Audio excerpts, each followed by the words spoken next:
Everybody, we have special guests with us today from The Nation magazine. It's Aaron Mate, and he's our go-to guy on Russiagate. And so we're talking about Michael Cohen's testimony today. And so first of all, hi, how are you, Aaron? Hey, Jimmy. Good to thank you for being here. So here is Michael Cohen, and he's going to tell you in the Steele dossier, the dossier that was funded, by the way, by the Clinton campaign, and they lied for a year straight that said they didn't fund it, and then they finally admitted they did. But I thought only Trump lied. Isn't that weird? Funny how that works. Isn't that weird that they actually So anyway, they funded this thing, and so this spy Michael Steele talked to people inside the Kremlin to get dirt on Donald Trump. Isn't that weird? Because that's what I was told Donald Trump did. Christopher Steele, that's right. Christopher Steele talking to Russians too, and getting supposedly he went to get dirt on a presidential campaign from a Russian. He did that. Yeah. That's what the Steele dossier is, and no one ever mentions that. Well, if they're actually Russian, I mean, we don't know who. But he said so. Exactly. Yes, the guy who put it together says they are. That is true. Yes. Okay. Yeah.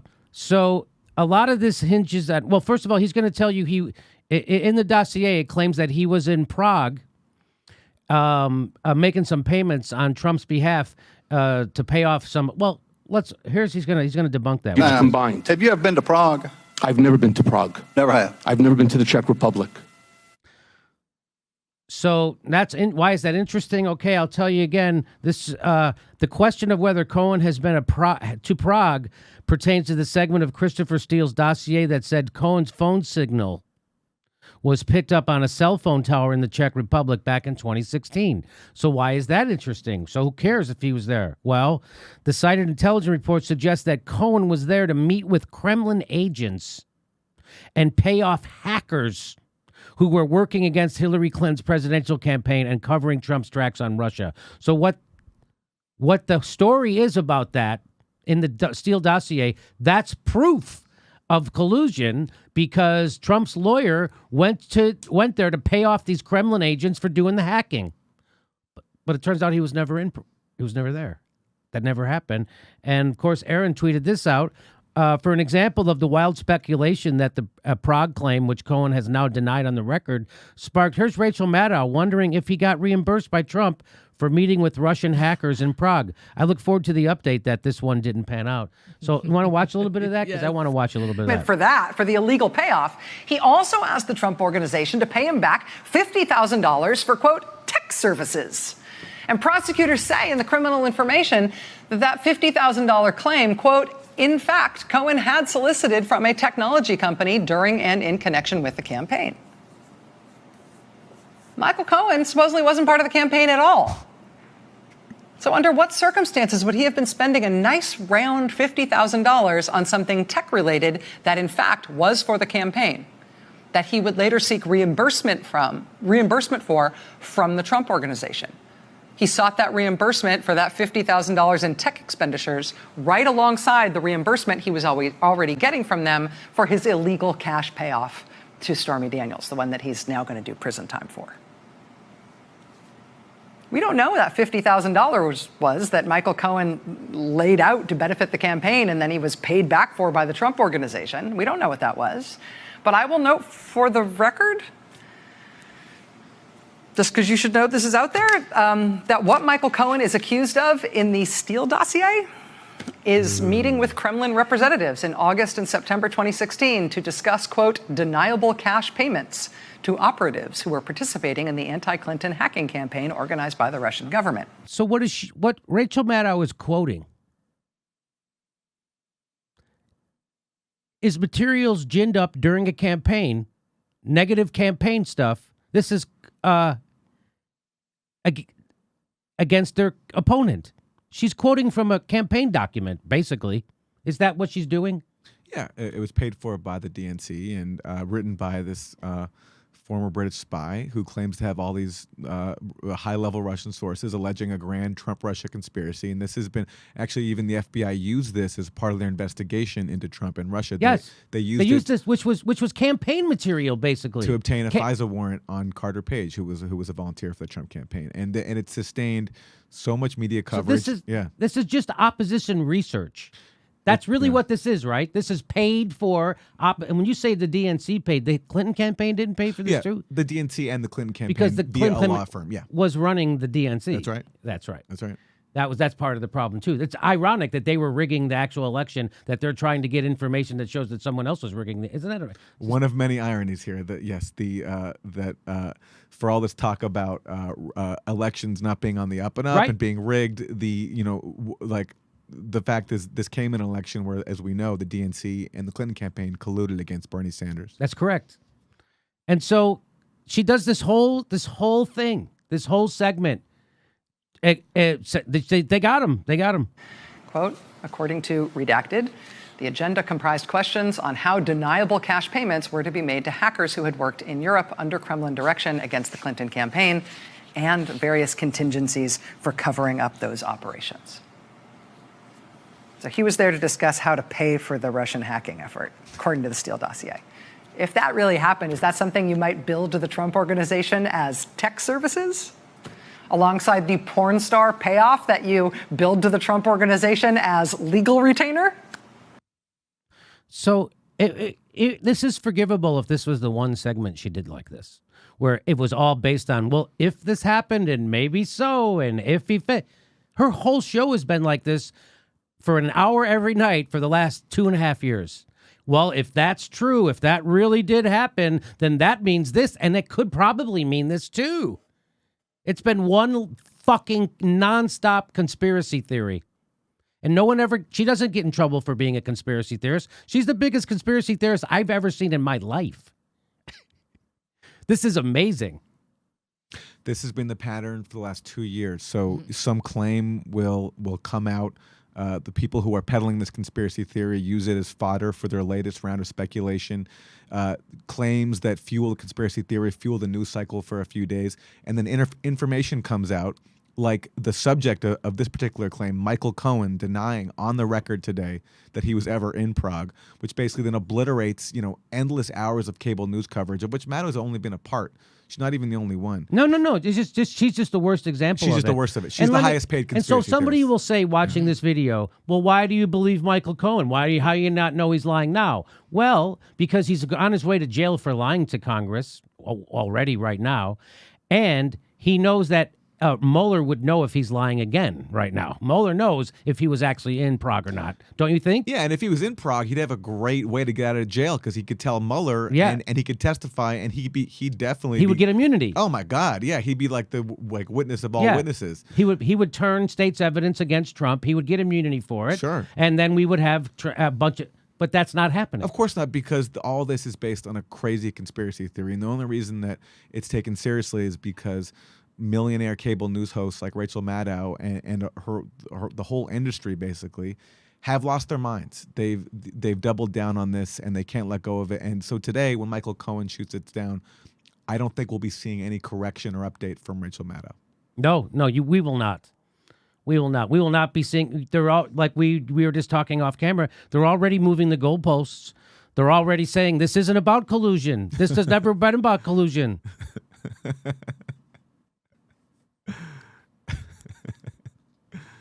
It's happening right now. So yesterday when we had lunch, he said, Jimmy, are you getting ready to take a victory lap? I'm like, that victory lap will be unsponsored.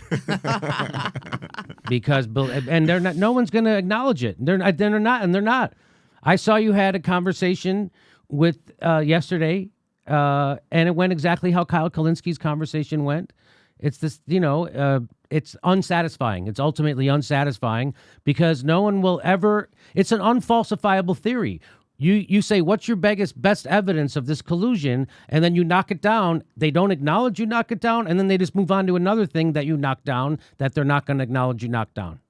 So you're referring to, so I spoke yesterday to Cenk of the Young Turks. He had me on, which I really appreciated, and we had a really, I think, constructive dialogue about it. I thought it was ballsy of Cenk to have you on because you know your shit about this inside and out. And so he did bring you on. That's exactly what the Young Turks are supposed to do. They're supposed to bring on alternative voices, and it was really good to see him bring you on. And I really appreciated it. And it's interesting, it's important because I think we're all on the same side here. We want to see Trump defeated in 2020. See, that's the thing. We're all on the same side. Yeah, but the problem is there has been this split, and you and I, Jimmy, have been some of the few people saying that. I mean, for many reasons, this Trump-Russia conspiracy theory is not the way to go, including for the fact that it's baseless. It's based on nothing, and I think that continues to be borne out. And It's not just a disagreement over. Well, so you guys. There are real ramifications to pushing Russiagate that are negative, horribly negative, and that's why it's so catastrophic. And why I get so worked up trying to fight and push back against it. I don't know if that's why you do. I'm in it for the same reasons that you are. I totally agree it's been catastrophic, and it's been frustrating to push back on it and to get, to meet such resistance to reality. To you get people to acknowledge that they're basically buying into a conspiracy theory that might be comforting on the surface because, it challenges Trump, and it would be great if it turns out he's a secret Russian agent and all this could go away. But that's just not how life works. And all the evidence, as we've been tirelessly showing, is just not there for it. And the fact that now so many prominent Russiagate peddlers, right, like Rachel Maddow, are moving the goalposts, trying to talk about how this is not after saying for 2 years it's the beginning of the end. Now they're saying it's the end of the beginning. Literally, like that was a header last night, that was a graphic on Maddow's show this week. It's the end of the beginning. Yeah, I saw that. Yeah. The end of the beginning. Yeah. Oh my God! But it's about trusting in the common sense of viewers, and of people who can think for themselves and assess the evidence on its merits, and that's why conversations within the left are so important, and I appreciated Cenk giving me the chance to do that. I think one element that I heard discussed yesterday that really Trump isn't the first American president to meet alone with another leader of another country. Can you highlight that again? Well, that's the thing. It's like part of Russiagate comes out of the fact that you had national security state officials who launched this whole probe being alarmed that Trump was basically saying nice things about Russia or talking about wanting to have better relations with Russia, which is heresy to some members of the national security state. And I think that motivates a large part of the efforts to pin Trump down with the Trump-Russia investigation, at least amongst certain sectors of the national security state. And so when Trump now meets privately with Putin, it's been deemed this horrible thing that they've met privately. And basically, what it basically means is that diplomacy with Putin has been criminalized. And I was just pointing out with Cenk that it's not unprecedented for a president to meet privately with the Russian leader. Reagan did it with Gorbachev, and the result of that private session was that we got basically a huge reduction of nuclear weapons, because it takes sometimes that face-to-face diplomacy to do that. And in Trump's case, look, I mean, he's faced huge amounts of leaks from his own administration, and I think he has every reason. And the intelligence committee was undermining every meeting he had with Putin. That's true. Right before Helsinki, they dropped the indictment of the GRU officers, and all this could just be a coincidence. But there seems to, every time there are steps towards diplomacy or rapprochement with Russia, something happens. In Syria, if you remember, after Obama reached a deal there to basically cooperate with Russia, you had an incident where the Pentagon bombed Syrian forces, and that on purpose to undermine Obama. I mean, we can't prove it for sure, but I mean, it's like, there's a lot of speculation, and I think it's fair speculation given the repeated history of what happens. And so what Trump did in terms of meeting with Putin privately is not unprecedented. It has a precedent, and that precedent, I mean, insofar as we think that reducing the nuclear stockpile is a good thing, I mean, is a positive one. And so it's not, and the default then to believe that then it means that Trump and Putin are discussing something illicit is just, I don't know what to say about it. I mean, it's like, I can't prove that Putin didn't give Trump orders, but because you can't prove that something didn't happen. So anything is possible, but we need to look at the evidence in front of us. And sometimes, the explanation doesn't have to be a nefarious one. It could just be very simple that Trump is just following a precedent of meeting privately with a Russian leader. And here it is. There you go. Reagan, Gorbachev take private walk by the lake. Blackout imposed on press. Nobody said that Ronald Reagan was compromised. There's precedent for it. There's actually precedent for it, and actually there's precedent for good things happening when the heads of state talk to each other in private. And and the irony now is, of course, so with all the speculation, is Putin giving Trump orders? Are they in cahoots? Well, in real life, Trump is overseeing the dismantlement of the nuclear arms control that Reagan and Gorbachev worked out privately, withdrawing from the INF treaty, which came out of those talks between Reagan and Gorbachev. But we ignore that. And so basically, we ignore that because we want to believe this conspiracy theory, when meanwhile, Trump is just following whoever in his administration told him to carry out this extremely reckless act of undoing a key pillar of nuclear arms control. And so it'd be a good thing if there were more talks between Trump and Putin, because maybe, just maybe, something good could come out of it. But instead, them even talking becomes criminalized, and we want to use it as fodder for a conspiracy theory instead of looking at the developments that are actually happening, which will literally could lead to human annihilation. Now, when you told Cenk about this, how did he take it? I think, I think he might have just moved on to the next topic.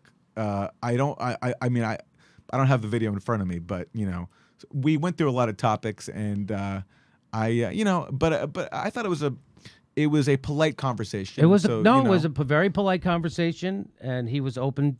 He let you talk and everything, and it was good that you guys had that on the Young Turks. And I just wish, like when James Risen had that debate with Glenn Greenwald, and I felt unsatisfying, and I just wish there was like like a scorekeeper or a referee, right? That would be nice. So because otherwise, it just felt unsatisfying. But anyway, I had James Risen on the Real News, and he hung up on me. I know, I saw that. He said to you, he goes, "Oh, are you one of those guys that nothing will convince you? There no evidence will convince you that there's collusion?" And I think you said, "No, any evidence would be nice," and then he just hung up. Yeah, exactly. Yeah. Yeah. So James Risen is a Pulitzer Prize winner, and boy, he's really, really writing on that, because this work he's doing now is horrible. It is horrible. It's pretty bad. Yeah. We're announcing our dates for 2019. We're going to Ventura Comedy Club, March 31st, Tempe, Arizona, Austin, Texas, Portland, Chicago, and lots more. Go to jimmydorecomedy.com for a list of all our dates and live shows. And please become a patron. We give you hours of bonus material. And please make sure you're subscribed. Even if you think you're subscribed, they unsubscribe people every day, and you might be one of them. Check to make sure you're subscribed, and then you have to click the bell twice so they send you a notification when we drop a video. Thanks for your support.